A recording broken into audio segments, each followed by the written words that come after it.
qui ne me connaissent pas, c'est le frère Nat. Et j'ai été désigné par l'équipe pastorale pour vous apporter le message aujourd'hui. Et c'est toujours un plaisir. Et avant de commencer, j'aimerais faire une petite présentation. Je pense que beaucoup d'entre vous, vous me connaissez. Pour ceux qui ne me connaissent pas, franchement, je suis quelqu'un de gentil, je suis quelqu'un de drôle, je suis quelqu'un de souriant, qui met les gens à l'aise. Arrêtez de rigoler, c'est vrai. Même à part quand je vous désigne. Mais je suis quelqu'un de chill.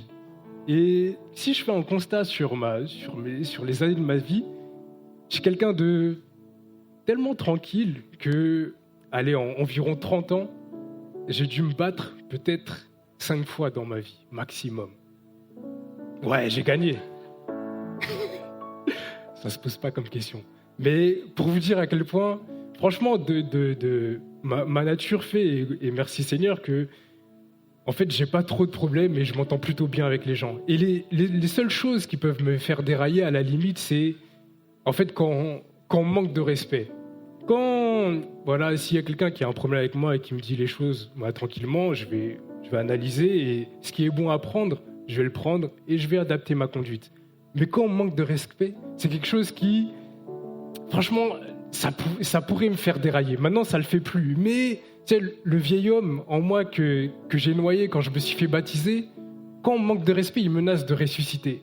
Et je me suis rendu compte que dans une histoire de la Bible, si j'avais été à la place de la personne à qui on avait, selon ma première lecture, on avait manqué de respect, j'aurais déraillé. Et en plus, cette personne-là, je pense que peut-être que je me serais battu. Et le pire, c'est que cette personne-là, c'était Jésus. Je pense que si j'avais été à la place de la personne en face de Jésus, je me serais battu avec Jésus. Bon, je me serais fait chicotte. Mais il y a une histoire dans la Bible où je l'ai lu une première fois et je me suis dit non, Jésus, tu peux pas dire des choses comme ça. Tu peux pas dire des choses comme ça. Franchement, moi, je l'aurais mal pris. Et j'aimerais qu'on lise le passage qui se trouve dans Matthieu 15, du verset 21-28, et pour que vous compreniez un petit peu de quoi je vais vous parler. Matthieu 15, du verset 21 à 28. Hop.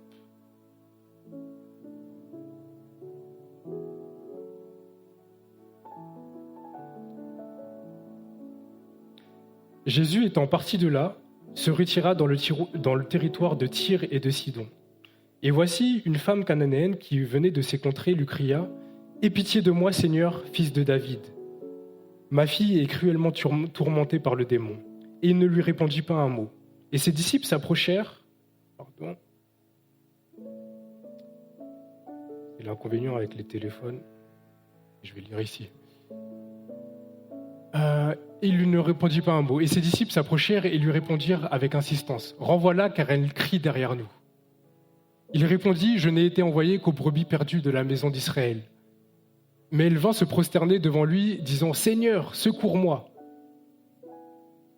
Il répondit « Il n'est pas bien de prendre le pain des enfants et de le jeter aux petits chiens. » « Oui, Seigneur, dit-elle, mais le petit chien mange les miettes qui tombent de la table de leur maître. » Alors Jésus lui dit « Femme, ta foi est grande, qu'il te soit fait comme tu le veux. » Et à l'heure même, sa fille fut guérie.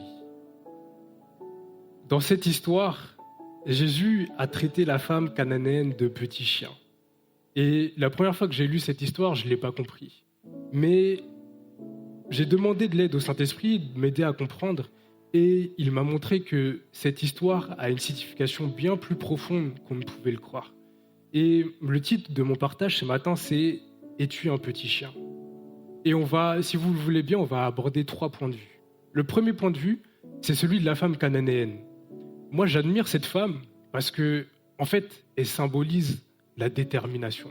Et on l'a vu avec la prédication du pasteur, et le maître mot pour cette année, c'est la détermination.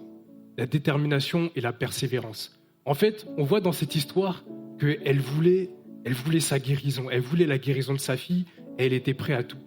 Et si on voit bien la chronologie, on voit qu'elle crie à Jésus. Jésus, au début, il lui répond pas. Il l'ignore. Elle continue à crier. Les disciples, qui s'en mêlent, ils la rabrouent. Elle crie, elle l'appelle. Et Jésus lui dit, en gros, toi, tu es un petit chien, j'ai pas été envoyé vers toi. comme ça. Et à ce moment-là, au lieu de faire demi-tour, elle trouve la répartie nécessaire pour dire à Jésus, oui, mais même si tu n'as pas été envoyé vers moi de prime abord, j'ai le droit à ma part. Et je me suis demandé, mais en fait c'est simple, si elle n'avait pas persévéré, si elle n'avait pas répondu à Jésus, si elle avait rebroussé chemin, sa fille à cette heure-ci, elle serait toujours tourmentée par un démon. Et dans cette histoire, on voit que Jésus dit clairement que d'abord, sa mission, c'est le peuple juif, et ensuite c'est les autres.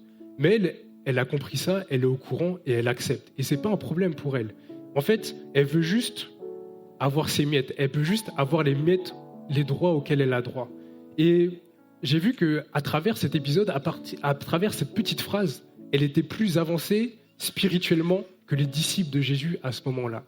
Parce que si vous regardez bien le contexte avant et après cette histoire, vous voyez que les disciples de Jésus, ils cheminaient avec Jésus, mais ils n'avaient pas la pleine connaissance de qui il était, de quelle était sa mission. Et on voit que quelques chapitres plus tard, d'ailleurs, Jésus, en posant la question à ses disciples, leur demande « Mais qu'est-ce que vous pensez que je suis ?» Et c'est grâce au Saint-Esprit que Pierre il est capable de répondre que tu es le Fils du Dieu vivant. Mais sinon, il ne l'avait pas compris. Quand Jésus a marché sur l'eau, quand Jésus a multiplié les pains, il se demandait « Mais qui est cet homme qui est capable de multiplier les pains ? Qui est cet homme qui est capable de marcher sur l'eau ?» Et on voit que cette femme phénicienne, cette femme étrangère, à ce moment-là, spirituellement, elle savait déjà qui était Jésus. Et c'est pour ça qu'elle a persévéré. Et on le voit bien, elle sait que en tant que non-juive, elle n'avait pas les mêmes droits. Elle n'avait pas les droits de s'installer à table en premier avant ceux qui devaient bénéficier de la promesse. Mais ça ne la dérangeait pas parce que juste les miettes de Jésus lui suffisaient. Et qu'on ne se trompe pas, Jésus, il voulait la guérir. Il voulait la guérir, mais il voulait d'abord tester la foi. Il voulait d'abord tester la foi de cette femme. Et il y a un passage dans la parole qui dit « Le Seigneur se laisse trouver par ceux qui le cherchent de tout leur cœur. » Et je me suis rendu compte, à travers ce passage, c'est que des fois, tu cherches Jésus, des fois, tu demandes des choses à Dieu, mais quand il ne te répond pas tout de suite, quand il ne te répond pas selon le timing que toi, tu as décidé dans l'heure, toi, tu abandonnes. Et du coup, c'est comme ça que des fois, Jésus, il fait le tri entre ceux qui le cherchent de tout leur cœur et ceux qui le cherchent, mais de manière un petit peu superficielle. Et j'admire la répartie de cette femme. Direct, elle a été capable de répondre du tac au tac à Jésus. En lui disant, oui, mais certes, je suis un petit chien, mais les petits chiens, ils mangent ce qu'il y a par terre. Et si Jésus il n'avait pas voulu la guérir, il ne serait pas parti dans ce territoire-là. Parce que pour resituer le contexte, il est dit que Jésus se rendit dans le territoire de Tyr et de Sidon. Et quand on voit ce que Jésus dit à la femme, il dit que je n'ai pas été envoyé, j'ai été d'abord envoyé vers les brebis de mon peuple, les brebis d'Israël. Mais s'il avait été envoyé vers les brebis d'Israël, qu'est-ce qu'il faisait dans un territoire étranger ? Pour vous donner un petit contexte historique, à cette époque-là, le territoire juif, il était sous l'occupation romaine. Il était divisé en plusieurs provinces, en plusieurs régions. Et si, je veux vous donner une image complexe, on va dire que pour l'ancien Israël, c'était découpé en 3 zones. La première zone, c'était le territoire de Judée. On va dire que c'était au sud. On va dire que ici, c'est la mer Méditerranée. Ici, c'était la Judée. Donc, c'était là où il y avait Jérusalem, Bethléem. Si on avance ici, on était à Samarie, territoire des païens. Et là, ce qu'il est dit, c'est qu'ils avaient dépassé la Galilée qui était ici et qu'ils étaient en Syrie. Donc Jésus était à l'étranger. Jésus est à l'étranger et dit « Je n'ai pas été envoyé vers les étrangers, mais j'ai été envoyé vers les brebis d'Israël. » Il y a un petit paradoxe. Et ça montre que, en fait, Jésus, il avait donné rendez-vous à cette femme.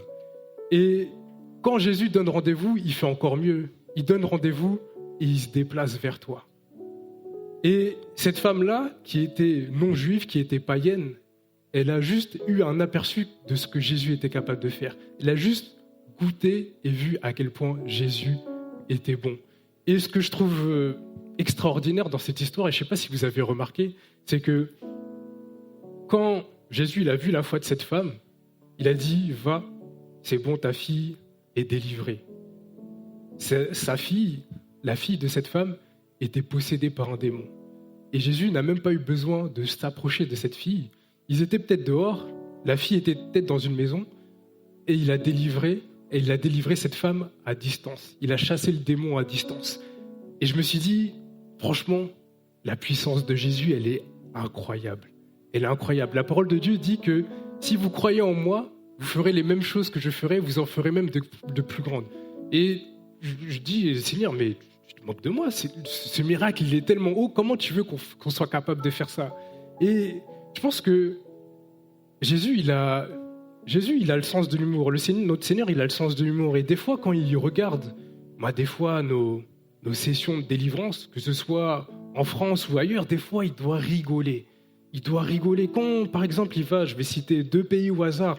Un premier pays où il y a un président qui est un petit peu fou, il y a des habitants qui tirent sur des tornades avec des calaches, ou un autre pays en Afrique, dont je vais pas dire le nom, et il regarde les sessions de délivrance où t'as l'impression, tu sais pas si c'est un cours de karaté ou si c'est des gens qui chassent des démons. Il se dit, mais en fait, vous prenez mon nom en vain. Vous ne vous rendez pas compte de la puissance qu'il y a dans mon nom. Et franchement, quand je regarde cette histoire, je suis émerveillé par la puissance de Jésus. Et cette femme, elle a juste goûté à la puissance de Jésus, mais de base, elle n'en avait pas le droit. Mais imaginez ceux qui ont réellement le droit de demander à Jésus ce qu'ils veulent et que Jésus exauce. Ça, c'est le premier point de vue, le point de vue de cette femme phénicienne. Le deuxième point de vue, c'est les enfants dont Jésus parle.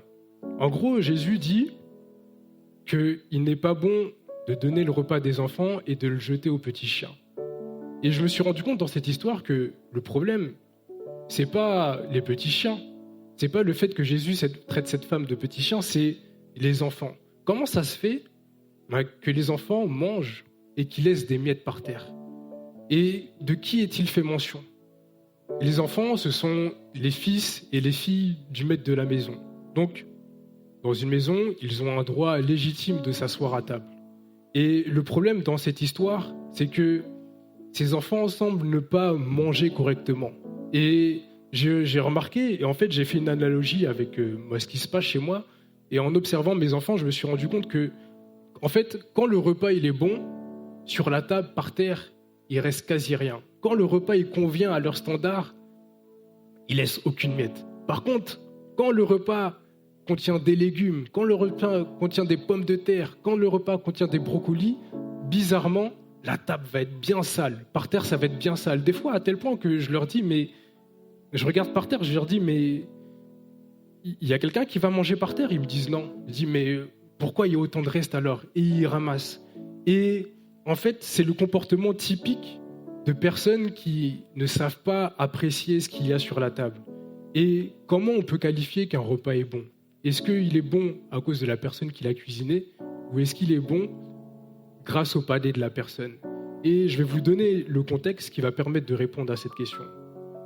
Juste avant, Jésus se trouvait dans le territoire de Galilée, où il était en présence de juifs et de chefs religieux. Et les chefs religieux interrogent Jésus et lui disent, mais pourquoi tes disciples, avant de manger, ils ne se lavent pas les mains? Et Jésus, il s'énerve, je paraphrase un petit peu, Jésus, il s'énerve et il dit, mais vous, en fait, vous me cassez les pieds avec vos traditions des anciens. Ce qui est important, ce n'est pas ce qui rentre dans le corps de l'homme, parce que c'est évacué de manière naturelle. Ce qui est important, c'est ce qu'il y a dans le cœur. C'est ça qui rend impur, c'est ça qui rend pur. Donc, arrêtez de vous tracasser avec des faux débats, avec de fausses doctrines, et suivez la vraie doctrine. Mais le problème, c'est que ce que Jésus disait, ce n'était pas accepté par les chefs religieux. Et son enseignement était rejeté, son enseignement était refusé parce qu'il ne plaisait pas et parce qu'il se confrontait aux traditions des anciens. Et c'est typiquement le comportement d'un enfant. Quand l'enfant va voir que ce qu'il y a sur la table ne convient pas à ce qu'il veut, ne fait pas partie du menu que lui, il a décidé, soit il va peu manger, soit il ne va pas manger. Et il y a un passage que j'aime bien dans Genèse où c'est Dieu qui visite Abraham et avant d'aller à Sodome et Gomorrhe parce qu'il a décidé l'extermination de cette contrée et il hésite, il dit « Cacherai-je à mon serviteur Abraham ce que je vais faire ?» Et il y a deux interprétations de cette phrase. La première qui est vraie, qui dit que, en gros, quand on est l'ami de Dieu, on a accès à des informations privilégiées. Et c'est vrai. La deuxième, c'est aussi que des fois, Dieu va nous cacher des choses, Dieu va nous cacher des informations parce qu'on n'est pas prêt à les recevoir, parce qu'on n'est pas assez mature. Et du coup, il va se poser la question, il va se dire, cacherai-je à Nathanaël ce que je vais faire? Et finalement, il va décider de ne pas me le dire, parce que moi, étant donné que je suis un petit enfant spirituel, que j'accepte pas ce type de nourriture qu'il veut me proposer, je vais pas me comporter conformément à ce qu'il aurait voulu. Et je me suis rendu compte moi-même que des fois, Dieu il me parlait, il me disait des choses, mais quand ça me plaisait pas, je fermais mes oreilles. Je bouchais mes oreilles parce que je voulais pas. Et je vais vous dire un truc de base. Cette histoire-là, et ce que le Saint-Esprit m'a montré par rapport à cette histoire-là, il me l'a montré début janvier. Ce que je vous ai dit et ce que je vais vous dire par la suite. Et à la fin, je me disais, cool, merci Seigneur, ça peut faire l'objet d'un partage si jamais ça se prête aux besoins de ton peuple, à ce que ton peuple attend. Et entre-temps, toujours à la découverte de la parole, il me montre d'autres choses. Et du coup, j'arrive à un moment où le pasteur me dit, voilà, le 25 janvier, ça va être toi. Et au début de la semaine dernière, je pose la question à Dieu, autant des fois, je suis en galère de sujet et il me donne l'inspiration qu'au dernier moment, autant où là, je me dis, mais Seigneur, tu veux que je parle de quoi? Et ce qui s'est passé, c'est que cette semaine, il me reprenait sur des petits trucs. Il me disait, ouais, Nat, ça j'aime pas. Nat, dans ton comportement, ça j'aime pas. Et au début, j'écoutais pas, j'acceptais pas. Et je fermais mes oreilles. Et à la fin, quand j'ai compris, je me dis, ah ouais, mais en fait, l'enfant dont il est fait question dans cette histoire, cet enfant, des fois, c'est moi. Parce que tu m'as montré des choses et moi, j'ai pas voulu écouter. En fait, je me suis rendu compte que avec Dieu, des fois, je fonctionnais à la carte. Il me parlait de certaines choses et là, j'écoutais, je mangeais tout ce qu'il disait. Franchement, j'étais comme si le repas était tellement bon qu'à la fin, tu lèches l'assiette. Tu lèches l'assiette tellement que c'est bon. Et d'autres choses qu'il voulait me montrer, je détournais le regard. Et quand tu as ce comportement d'enfant, tu te prives de ce qui est bon pour toi. Parce que celui qui cuisine, il sait ce qui est bon pour ton corps. Et ça, on le voit quand on a des enfants. On leur dit, mangez des légumes. Ça les embête, ça les saoule. Mais ils ne savent pas que c'est bon pour leur transit. Ils ne savent pas que ça va les aider à grandir. Et quand tu te places au-dessus du cuisinier, tu passes à côté de choses qui sont bonnes pour toi. Parce que pour le coup, on connaît l'identité du cuisinier. C'est Jésus. Et tout ce que Dieu fait est bon pour nous. C'est pas un cuisinier qui s'est improvisé. On l'en connaît des fois dans notre entourage, des cuisiniers qui ont le vouloir, mais ils n'ont pas le faire. Et du coup, tu manges leur truc, tu dis, vas-y, merci pour les efforts, mais voilà. Mais avec Dieu, c'est pas la même chose. Et du coup, j'ai demandé pardon à Dieu. Quand je me suis rendu compte de ça, je dis, Seigneur, pardon. Pardon parce que des fois, je me comporte comme ce petit enfant dont tu parles dans la Bible. Il m'a dit, très bien, et du coup, c'est ce que tu vas apporter ce dimanche. Et ça, c'était le deuxième point de vue.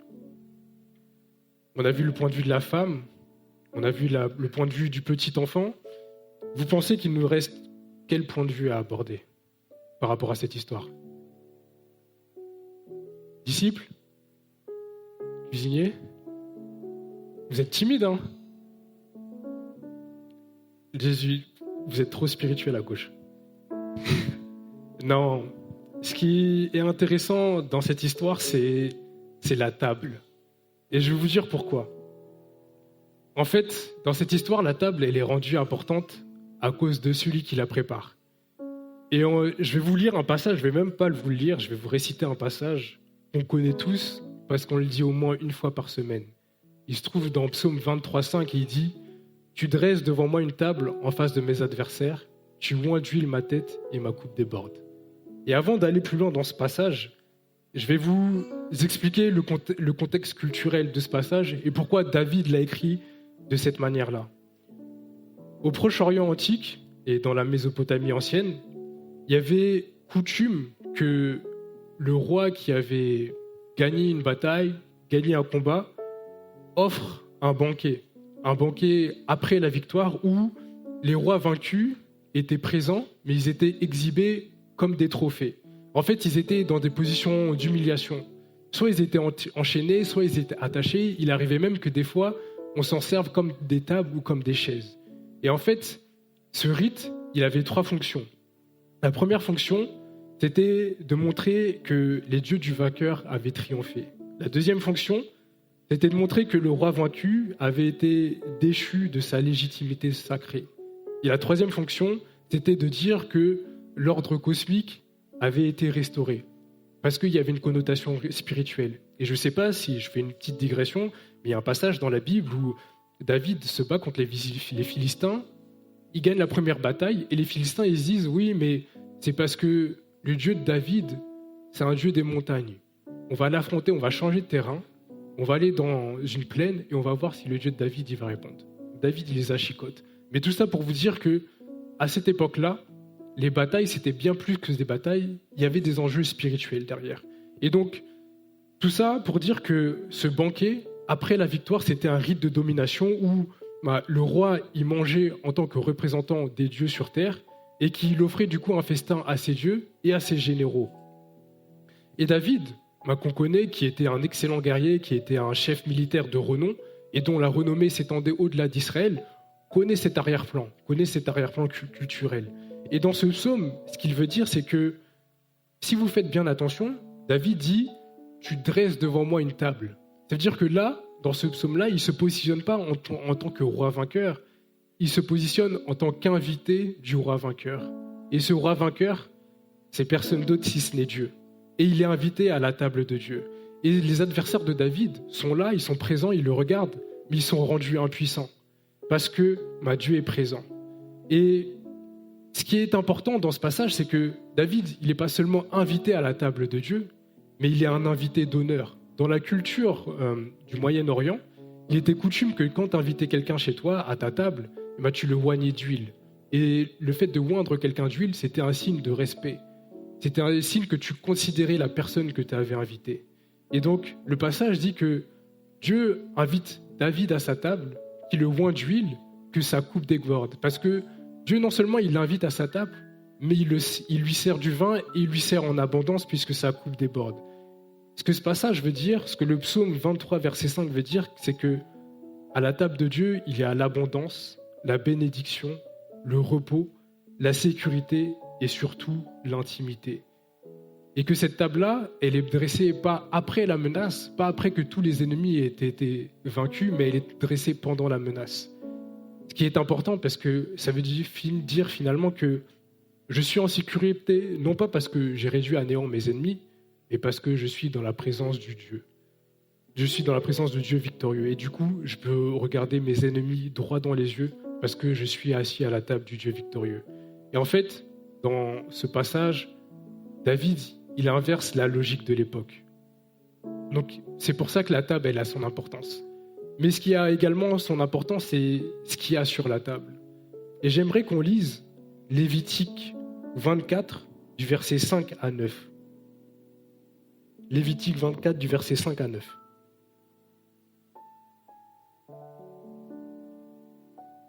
Tu prendras de la fleur de farine et tu en feras 12 gâteaux. Chaque gâteau sera de 2 dixièmes. Tu les placeras en 2 piles, 6 par pile, sur la table d'or pure devant l'Éternel. Tu mettras de l'encens pur sur chaque pile, et il sera sur le pain comme un souvenir, comme une offrande consumée par le feu devant l'Éternel. Chaque jour de sabbat, on rangera ces pains devant l'Éternel continuellement. C'est une alliance perpétuelle qu'observeront les enfants d'Israël. Ils appartiendront à Aaron et à ses fils, et ils mangeront dans un lieu saint, car ce sera pour eux une chose très sainte. Une part des offrandes consumées par le feu devant l'Éternel, c'est une loi perpétuelle. Il est parlé dans ce passage des pains de proposition dont le pasteur David a fait l'année dernière un partage là-dessus. Et ce qui est dit, c'est que les pains de proposition devaient être faits d'une manière particulière. Il y avait une recette à respecter, il y avait une quantité à respecter. Et ils étaient placés sur une table, dans le lieu saint, dans le tabernacle, pour être devant Dieu. Et tout comme ils avaient été fabriqués de manière spéciale, ce qui se passait, c'est qu'ils étaient déposés le jour du Shabbat, ils étaient laissés là pendant une semaine, et au prochain Shabbat, ils étaient remplacés par des pains nouveaux. Et ces pains qui avaient été exposés, ils étaient mangés par les prêtres qui étaient en fonction. Donc c'est pour ça que la recette devait être respectée, puisque, étant donné qu'ils étaient présentés devant Dieu pendant 7 jours, ils ne devaient pas moisir, ils ne devaient pas être rassis, et ils devaient pouvoir être mangeables. Et ce qui est intéressant, c'est que dans le lieu saint, il n'y a pas que la table des pains de proposition, il y a également 2 choses.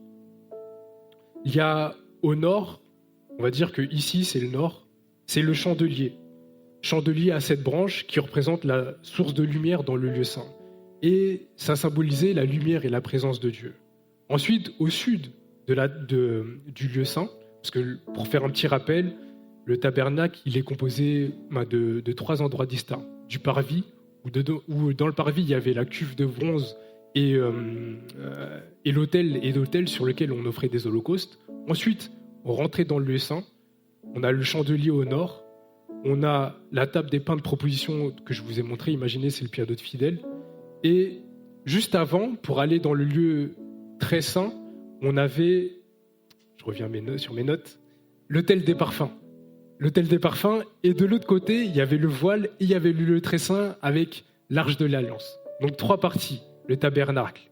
Et l'autel des parfums, pareil, en fait Dieu avait dit, vous m'offrirez des parfums, vous m'offrirez un parfum plutôt, et ce parfum, il devrait être fait selon l'art du parfumeur. Ça veut dire que Dieu, il avait donné exactement la quantité et les aromates à utiliser pour faire brûler ce parfum. Et ce parfum-là, on le déposait sur des cendres, sur des braises, et ça a exalté un parfum qui inondait tout le lieu saint, et c'était une odeur agréable à Dieu, et cette odeur-là, elle s'échappait même dans le lieu très saint. Donc 3 choses dans le lieu saint. Et toutes ces 3 choses-là, elles symbolisaient l'ombre des choses à venir. Car le Christ n'est pas rentré dans un sanctuaire fait de main d'homme en imitation du véritable, mais il est rentré dans le ciel même afin de comparaître maintenant pour nous devant la face de Dieu. C'est Hébreux 9, verset 24 qui le dit. Et qu'est-ce que ça signifie ? Que dans le lieu saint où il y a le chandelier, Christ a tout accompli. La lumière de Dieu s'est révélée en être la lumière du Christ. Jean 8, 12 dit « Je suis la lumière du monde ». On voit également que dans le lieu saint, il y avait la table des pains de proposition. Jésus a également dit « Je suis le pain de vie, celui qui vient à moi n'aura jamais faim ». Et l'autel des parfums qui représente le ministère d'intercession du Christ. C'est aussi par cela qu'il peut sauver parfaitement ceux qui s'approchent de Dieu par lui, étant toujours vivants pour intercéder en leur faveur. Hébreux 9, 25. Et si je devais résumer ces 3 aspects, je les résumerais en un verset qui dit « Je suis le chemin, la vérité, la vie. Nul ne vient au Père que par moi. » Et je vais vous expliquer ça de manière concrète. Je vous ai dit, dans le lieu saint, il y a 3 éléments. Le chandelier, la table des pains de proposition et l'autel des parfums. Toutes ces 3 choses, elles représentent Christ sous un aspect différent. Derrière le voile se trouve le lieu très saint où habitait la présence de Dieu. Ce qui voulait dire que, en fait, pour rentrer dans le lieu très saint, il fallait déjà passer par le lieu saint. Mais que le lieu très saint était fermé au public, qu'il était fermé aux prêtres et qu'il n'y avait qu'une seule personne qui devait y rentrer, c'était le grand prêtre, une fois par an. Et Jésus, par son sacrifice, il nous a ouvert le chemin, il a accompli la loi. Et il nous a ouvert l'accès au lieu très saint. Et c'est pour ça qu'il dit littéralement que je suis le chemin, la vérité et la vie et que nul ne vient au Père que par moi. Et pour revenir à la table, Emma, je ne sais pas si vous avez remarqué dans le verset de Lévitique, c'est que le pain de proposition, il n'était mangé que par une seule catégorie de personnes. C'était les prêtres qui officiaient dans le lieu saint. Et Dieu il nous aime tellement, et c'est ça que je trouve incroyable, c'est que Dieu il va plus loin. Là où une seule catégorie de personnes ne pouvait manger des pains de proposition, par l'envoi de son Fils Jésus dans le monde, il ouvre l'invitation à tout le monde. Jésus a dit « Je suis le pain de vie. Celui qui me mange n'aura plus jamais faim. » Ça veut dire que l'invitation, elle est ouverte à toi, à toi, à toi, à moi. C'est-à-dire qu'il n'y a plus de restrictions. Tu ne dois plus faire partie d'une famille particulière. Et Dieu, ne peut rien faire de plus. Il a dressé la table, il a mis la table, il a mis des mets délicieux dessus, il a proposé le repas. Et en fait, je n'ai plus qu'à m'asseoir et à manger. Il peut rien faire de plus. Il va pas me donner la cuillère. Justement, c'est ce qu'on fait pour les petits-enfants. Et je me rends compte que dans cette histoire, en fait, de la femme étrangère, la femme de l'histoire, elle a seulement goûté un petit peu. Je ne sais pas si vous voyez, mais des fois, quand on va dans des centres commerciaux, il y a des petits stands où ils proposent des petits bouts de choses qu'ils vendent pour justement donner envie. Et la femme, elle était dans cet état-là. Elle a goûté un petit bout de fromage, elle a dit « Ah ouais, Jésus est bon ». Mais nous, on a la possibilité de s'asseoir à table, de manger et d'être rassasiés. Et je dois vous laisser. Je vais vous laisser avec un dernier passage qui est dans 2 Samuel, chapitre 9, du verset 5 au verset 8.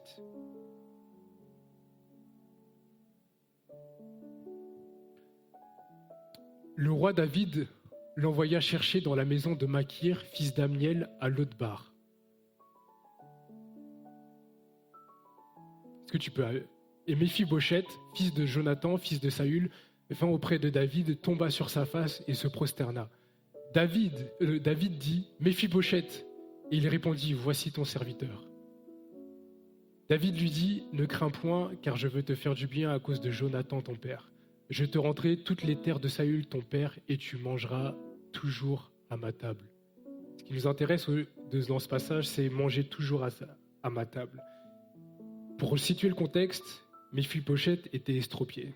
Dans son enfance, il avait été blessé, il était tombé, et du coup, il avait perdu l'usage de ses jambes. Donc, il ne pouvait pas marcher, il ne pouvait pas se déplacer. Et son nom signifie qu'il rejette la honte.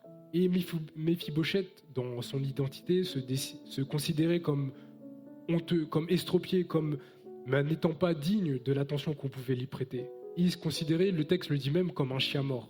Mais pourtant, David, le roi à l'époque, qui est l'ancêtre du Christ et aussi une des figures du Christ dans l'Ancien Testament, l'invite à sa table. Pas à cause de ce que Méphibosheth a fait, pas à cause de son identité, mais à cause de son père Jonathan. Jonathan qui signifie don de Dieu. Tout ça pour dire que la faveur que Dieu nous accorde, elle est imméritée, c'est une grâce, c'est un don de Dieu. Et que Dieu ne regarde pas à ta condition, il ne regarde pas au fait que oui, tu peux te considérer comme estropié, tu peux te considérer comme je ne sais pas quoi. Tu peux trouver plein de choses à dire sur toi-même, mais Dieu ne regarde pas ça. Dieu il veut juste t'inviter à sa table. Donc, le Saint-Esprit veut nous laisser avec cette question. Dans cette histoire, qui es-tu?